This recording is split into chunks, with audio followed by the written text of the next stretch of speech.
നമ്മുടെ മുസ്ലിം ലീഗിൽ നിന്ന് സാധാരണ വനിതകളൊക്കെ അവർ സീറ്റ് കൊടുക്കാറില്ല. അഥവാ വനിതകൾക്ക് സീറ്റ് കൊടുത്താൽ തന്നെ അവർ ജയിപ്പിക്കാറില്ല അണികൾ എന്നുള്ളതാണ് വാസ്തവം.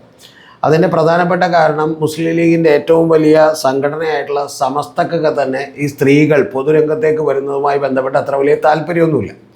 പക്ഷേ ഇത്തവണ അതിൽ നിന്ന് വിഭിന്നമായിട്ട് ജയന്തി രാജൻ എന്ന് പറയുന്ന ഒരു സ്ഥാനാർത്ഥിയെ കൂത്തുപറമ്പിൽ നിർത്തിയിരുന്നു. അതുപോലെ തന്നെ ഫാത്തിമ തഹ്ലിയെ പേരാമ്പ്രയിൽ നിർത്തിയിരുന്നു. ഇത് രണ്ടും തോക്കും കിട്ടൂല എന്ന് വിചാരിച്ചിട്ടാണ് ആ സീറ്റുകൾ കൊടുത്തത്. പക്ഷേ ജയന്തി രാജൻ അവിടെ PK പ്രവീണിനോട് വലിയ ഫൈറ്റ് നടത്തുകയും ഏതാണ്ട് 1286 വോട്ടുകൾക്കാണ് തോക്കുകയും ചെയ്തിട്ടുള്ളത്. എന്ന് പറഞ്ഞാൽ ഒന്ന് ശ്രമിച്ചിരുന്നെങ്കിൽ ചിലപ്പോൾ ജയന്തി രാജൻ കൂടി ജയിച്ചു പോയേനെ. പക്ഷേ ഒരു വനിതാ MLA എന്തായാലും ജയിച്ചു. അവരുടെ പേര് നമുക്കെല്ലാവർക്കും അറിയാം, ഫാത്തിമ തഹ്ലിയ എന്നാണ്. ജയന്തി രാജന് 46 വയസ്സേ ഉള്ളൂ. അതേസമയം തന്നെ ഈ പറയുന്ന ഫാത്തിമ തഹ്ലിയക്ക് 34 വയസ്സേ ഉള്ളൂ. അപ്പോൾ അത്തരത്തിൽ വളരെ ചെറുപ്പക്കാരിയായിട്ടുള്ള ഒരാളാണ് ജയിച്ചു വന്നത് എന്നുള്ളത് സന്തോഷകരമായിട്ടുള്ള ഒരു കാര്യമാണ്. പക്ഷെ അവരുടെ പേരിൽ ഇപ്പോൾ ഒരു വിവാദത്തിൽപ്പെട്ടിരിക്കുകയാണ്. ആ വിവാദം എന്ന് പറയുന്നത് നമുക്കെല്ലാം അറിയാം. കഴിഞ്ഞ ദിവസങ്ങളിൽ അവരൊരു റെസ്റ്റോറൻറ്റിൽ ചെന്ന് ഉദ്ഘാടനം ചെയ്യാൻ വേണ്ടി ചെന്നപ്പോൾ അവിടെ ഒരു നിലവിളക്ക് ഇരിപ്പുണ്ടായിരുന്നു.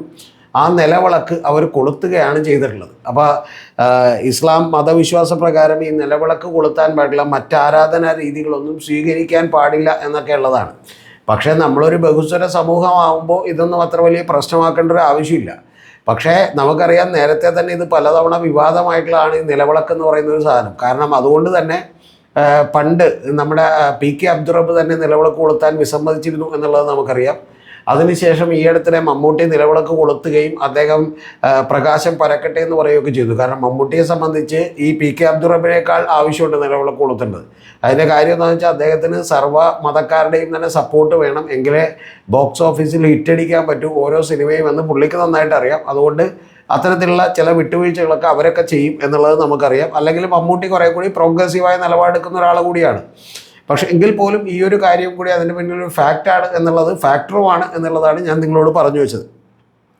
അപ്പോൾ ഈ കഴിഞ്ഞ ദിവസങ്ങളിൽ ഫാത്തിമ തഹ്ലിയ അവിടെ പോയി വിളക്ക് കത്തിച്ചു. അത് വലിയ പുലിവാലായി. യഥാർത്ഥത്തിൽ ഇതൊക്കെ ഏകദേശം കെട്ടടങ്ങി ഫാത്തിമ തഹ്ലിയ ഒന്ന് ശ്വാസം വിട്ടിരിക്കുമ്പോഴാണ് അടുത്ത പ്രശ്നം വരുന്നത്. സമസ്ത ഇന്ന് പ്രസ്താവന ഇറക്കിയിരിക്കുന്നു. സമസ്ത കേരള ജംഇയ്യത്തുൽ ഉലമ എന്ന് പറയുന്നത് ഈ മുസ്ലിം ലീഗിൻ്റെ കീഴിലുള്ള മതപരമായിട്ടുള്ള കാര്യങ്ങൾ നമുക്ക് നോക്കുന്ന അവരുടെ കീഴിലുള്ള ഏറ്റവും ബാക്ക് ബോൺ ആയിട്ടുള്ള വലിയ സംഘടനയാണ്. ആ സംഘടനയുടെ ഷൂറ അംഗം, അതായത് പണ്ഡിത സഭയാണ്. അവർ കൂടിച്ചേർന്നുകൊണ്ട് ഇതിൽ രൂക്ഷമായിട്ടുള്ള വിമർശനം ചൊരിഞ്ഞിരിക്കുന്നു. വിമർശനം എന്ന് പറയുന്നത് ഇത്തരത്തിൽ മതപരമായിട്ടുള്ളതല്ലാത്ത അനുഷ്ഠാനങ്ങൾ, അതായത് നിലവിളക്കൊക്കെ കത്തിച്ചാൽ മതത്തിൽ നിന്ന് തന്നെ പുറത്താകുന്ന പരിപാടിയായി പോകും എന്നുള്ളതാണ് പറഞ്ഞേക്കുന്നത്. അപ്പോൾ അത്തരത്തിലുള്ളൊരു വിമർശനം വന്നതോടുകൂടി ഇത് വലിയ തോതിൽ വീണ്ടും ഒരു കേരള സമൂഹത്തിൽ ചർച്ചയാണ്. ഇതിനു മുമ്പ് തന്നെ വിസ്ഡം ഗ്രൂപ്പിൻ്റെയൊക്കെ തന്നെ അഷ്റഫും അതുപോലെ തന്നെ ചില ആളുകളുമൊക്കെ ഇതുപോലെ ഈ സമസ്തയിലുള്ള 1-2 പേരുമൊക്കെ തന്നെ ഇതുപോലെയുള്ള ചില ശബ്ദങ്ങളൊക്കെ ഉണ്ടാക്കിയിരുന്നു. പക്ഷെ അതൊക്കെ പിന്നെ വലിയ തോതിൽ ആരും ചർച്ച ചെയ്തില്ല. ഈ വിസ്ഡം ഗ്രൂപ്പ് എന്നൊക്കെ പറഞ്ഞാൽ അവരുടെ കയ്യിലൊക്കെ കുറച്ച് ആളുകളേ ഉള്ളൂ. പക്ഷെ അവരൊക്കെ തന്നെ ഈ വലിയ തലവേദനകൾ കേരളീയ സമൂഹത്തിൽ ഉണ്ടായിക്കൊണ്ടിരിക്കുകയാണ്. യഥാർത്ഥത്തിൽ അവരുടെ സംഘടനയുടെ പേര് വിസ്ഡം എന്ന് പറഞ്ഞാൽ ബുദ്ധി എന്നാണ്. പക്ഷേ ശരിക്കും നോ വിസ്ഡം ഗ്രൂപ്പ് എന്നാണ് അവർ ഇടേണ്ടത്. ബുദ്ധിയില്ലാത്തവരുടെ സംഘടനയാണ്. ഇവർ തന്നെയാണ് ഇതിനു മുമ്പ് നിങ്ങൾക്കെല്ലാം ഓർമ്മയുണ്ടാവും, മറ്റേ സൂംബ ഡാൻസ് സ്കൂളുകളിൽ കൊണ്ടുവന്നപ്പോൾ എതിർത്തത് ഇവരാണ്. പിന്നെ ഇതിനു മുമ്പ് ജെൻഡർ ന്യൂട്രൽ യൂണിഫോം കൊണ്ടുവന്നപ്പോൾ എതിർത്തതൊക്കെ തന്നെ ഇതുപോലെ ഉള്ള കുറച്ച് ആളുകളാണ്. സമസ്തയിലെ കുറച്ച് ആളുകളൊക്കെയാണ് എതിർത്തത്. പിന്നെ നമുക്കറിയാം, പണ്ട് പിണറായി വിജയൻ സർക്കാരിൻ്റെ കാലത്തുമൊക്കെ തന്നെ നേരത്തെ സ്കൂൾ ടൈമിങ്ങിൽ മാറ്റമുണ്ടാകുമ്പോഴൊക്കെ തന്നെ അത് മദ്രസ വിദ്യാഭ്യാസത്തെയൊക്കെ തന്നെ അഫക്റ്റ് ചെയ്യും എന്ന് പറഞ്ഞുകൊണ്ടൊക്കെ തന്നെ എതിർത്തത് അവരാണ്. പിന്നെ അത് പ്രത്യക്ഷത്തിലുള്ള എതിർപ്പുണ്ടായില്ല, അത് ഉള്ളിൽ കൂടിയുള്ള എതിർപ്പായിരുന്നു. പിന്നെ തൽക്കാലം അത് മരവിപ്പിക്കുകയാണ് ഉണ്ടായിട്ടുള്ളത്. ജെൻഡർ ന്യൂട്രൽ യൂണിഫോമിൻ്റെ കാര്യത്തിൽ ശിവൻകുട്ടി എടുത്തിട്ടുള്ള നിലപാട് അന്ന് നമുക്കെല്ലാവർക്കും അറിയാം. ഓരോ സ്കൂളുകളിലും ഓരോരുത്തർ വന്നോട്ടെ, അതായത് അവർക്ക് ഒരു PTA ഇഷ്ടപ്പെട്ടത് ചെയ്തോട്ടെ എന്നാണ് വിചാരിച്ചിട്ടുള്ളത്.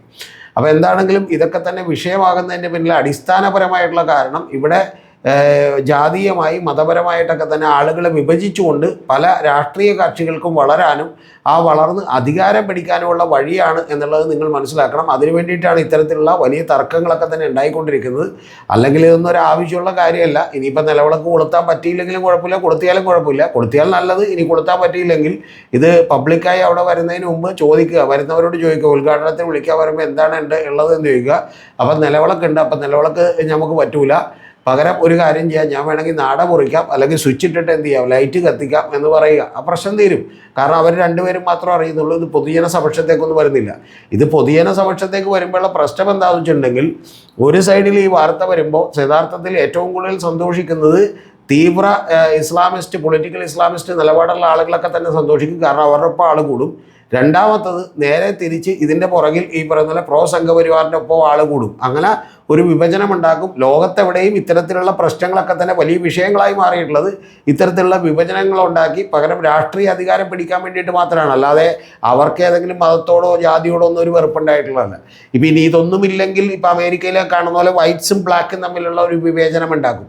ആ വിവേചനങ്ങളൊക്കെ തന്നെ മനഃപൂർവ്വമായി രാഷ്ട്രീയ അധികാരം പിടിക്കാനായിട്ട് ഉണ്ടാക്കിയതാണ്. പണ്ട് രാജാക്കന്മാരുടെ കാലത്ത് പോലും ഇത് നമ്മുടെ രാജ്യമാണ്, മറ്റവനെ കൊല്ലുക എന്നൊക്കെ പറയുന്ന ഒരു വികാരം ഉണ്ടാക്കിയിട്ടാണ് അവരവരുടെ അധികാരം നിർത്തിയിട്ടുള്ളത്. അതുകൊണ്ട് പാവപ്പെട്ട സാധാരണക്കാരായിട്ടുള്ള ജനങ്ങൾക്കൊന്നും കിട്ടും എന്നുള്ളത് നമ്മൾ വിചാരിക്കുന്നില്ല. ഇനി ഈ നാട്ടിലെ മഹാഭൂരിപക്ഷം എന്ന മുസ്ലിം സമുദായത്തിലെ ആളുകളൊക്കെ തന്നെ ഇതിപ്പോൾ നിലവിളക്ക് കൊളുത്തി എന്നുള്ളത് കൊണ്ടൊരു പ്രശ്നമായിട്ടൊന്നും വിചാരിക്കില്ല.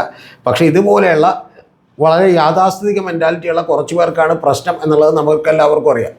കുറേ നാളുകൾക്ക് മുമ്പ് മറ്റേ ഉമർ ഫൈസി മുക്കം തട്ടനിടാത്തവർ വഴിപിഴച്ചവരാണെന്ന് പറയുകയും അതുപോലെ തന്നെ മറ്റൊരാൾ ഇദ്ദേഹം തന്നെ പിന്നീട് മറ്റേ ക്രിസ്ത്യാനോ റൊണാൾഡോയെയും അതുപോലെ തന്നെ ഫുട്ബോൾ താരങ്ങളെയും ഒക്കെ തന്നെ ആരാധിക്കുന്നത് തന്നെ ബഹുദൈവ ആരാധനയാണ്, അത് തെറ്റാണെന്നൊക്കെ പറയുകയോ ചെയ്ത പ്രസ്താവനകളൊക്കെ തന്നെ നടത്തിയിട്ടുണ്ട്. അങ്ങനെ ആരാധിക്കുന്നത് തന്നെ മുസ്ലിം സമുദായത്തിലുള്ള ആളുകൾക്കൊന്നും ചേർന്നതല്ല എന്നൊക്കെ പറഞ്ഞിരുന്നു. പിന്നെ ചെറുപ്പക്കാരായിട്ടുള്ള ആളുകളൊക്കെ അത് തള്ളിക്കളഞ്ഞു. അവരിപ്പോഴും ക്രിസ്ത്യാനോ റൊണാൾഡോയെയും ലയണൽ ആൻഡ്രിയാസോ മെസ്സിനെയും ഒക്കെ ആരാധിക്കുന്ന ആളുകൾ തന്നെയാണ് മലപ്പുറത്തുള്ള ആളുകളൊക്കെ തന്നെ.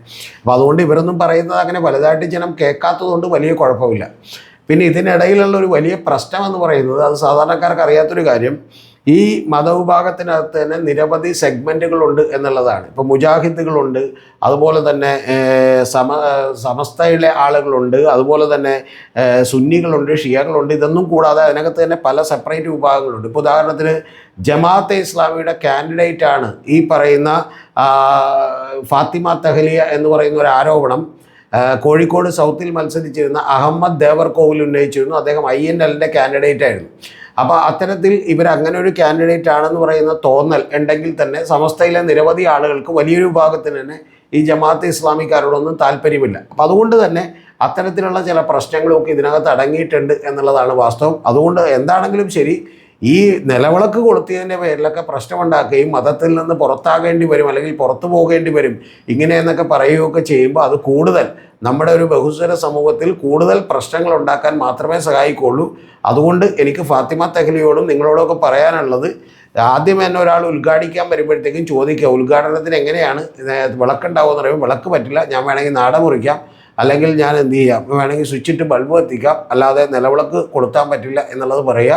അപ്പം നിങ്ങൾ രണ്ടുപേരും മാത്രമോ അല്ലെങ്കിൽ വിളിക്കാൻ വരുന്ന 3-4 പേരും മാത്രമേ അറിയുള്ളൂ, വേറെ ആരും അറിയില്ല. അതേസമയം ഒരു പൊതുപരിപാടിയിലേക്ക് വന്ന് ഇതൊക്കെ ചെയ്യുകയോ അല്ലെങ്കിൽ ഇനിയിപ്പോൾ അടുത്തത് ഫാത്തിമ തഹ്ലിയ നിലവിളക്ക് കൊളുത്തൂല്ല എന്നൊക്കെ അറിയാൻ വേണ്ടി പോലും ബുദ്ധിമുട്ടും. ഇനി ഇതുകൂടെ നിൽക്കണ്ടേ, ഇതിപ്പോൾ പ്രശ്നമില്ല, കാരണം ഒരു പ്രൈവറ്റ് പരിപാടി ആയതുകൊണ്ട് പ്രശ്നമില്ല. ഇനിയിപ്പോൾ ഇത് കൂടുതൽ ചർച്ചയാകാൻ പോകുന്നത് എന്താണെന്ന് വെച്ചിട്ടുണ്ടെങ്കിൽ, വല്ല ഗവൺമെൻറ് പരിപാടികൾക്ക് ഇതുപോലെ നിലവിളക്ക് വെച്ചിട്ടുണ്ടെങ്കിൽ ആര് കൊളുത്തും ആര് കൊളുത്തൂല്ല എന്നൊക്കെ ഉള്ളത് ആളുകൾ വളരെ ശ്രദ്ധയോടുകൂടി നോക്കിയേക്കും. കൊളുത്തിയില്ലെങ്കിലും കുഴപ്പമില്ല, പക്ഷെ അത് വളരെ തന്ത്രപരമായി ഡീൽ ചെയ്യാൻ കഴിയണം. അപ്പോൾ അത് നമ്മുടെ പ്രിയപ്പെട്ട ഇബ്രാഹിം കുഞ്ഞ് ഇവിടെ ഉണ്ടായിരുന്നു, കളമശ്ശേരിയുടെ MLA ആയിരുന്നു, മന്ത്രിയായിരുന്നു. അപ്പോൾ അദ്ദേഹം വിളക്ക് കൊളുത്തേണ്ടി വന്നിട്ടുണ്ടെങ്കിൽ അദ്ദേഹം ചെയ്യുന്ന പരിപാടി എന്താണെന്ന് വെച്ചിട്ടുണ്ടെങ്കിൽ, വിളക്ക് അദ്ദേഹം വളരെ ഭയഭക്തി ബഹുമാനത്തോടുകൂടി ആ വിളക്ക് കൊളുത്തുന്ന സാധനം ഇങ്ങോട്ട് മേടിക്കും. എന്നിട്ട് അദ്ദേഹം എത്തിച്ച് തൊട്ടടുത്ത ആളുടെ ഈ കൊടുത്തിട്ട് നിങ്ങൾ കൊളുത്തു എന്ന് പറയും, എന്നിട്ട് അടുത്ത ആളെ കൊടുത്തിട്ട് അവരോട് കൊളുത്തു എന്ന് പറയും. അങ്ങനെ കൊളുത്തു എന്ന് പറഞ്ഞതിന് ശേഷം എല്ലാ തിരികളും കൊളുത്തി കഴിയുമ്പോൾ അദ്ദേഹം എന്ത് ചെയ്യും, അതിനൊന്ന് തൊഴുതിട്ട് മാറി നിൽക്കും എന്നുള്ളതാണ് ചെയ്യാറുള്ളത്.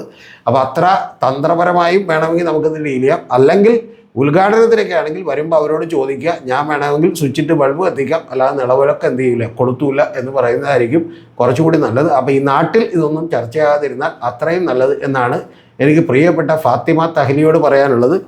തഹ്ലി അവിടെ നിന്ന് 5087 വോട്ടിനാണ് ജയിച്ചിട്ടുള്ളത്.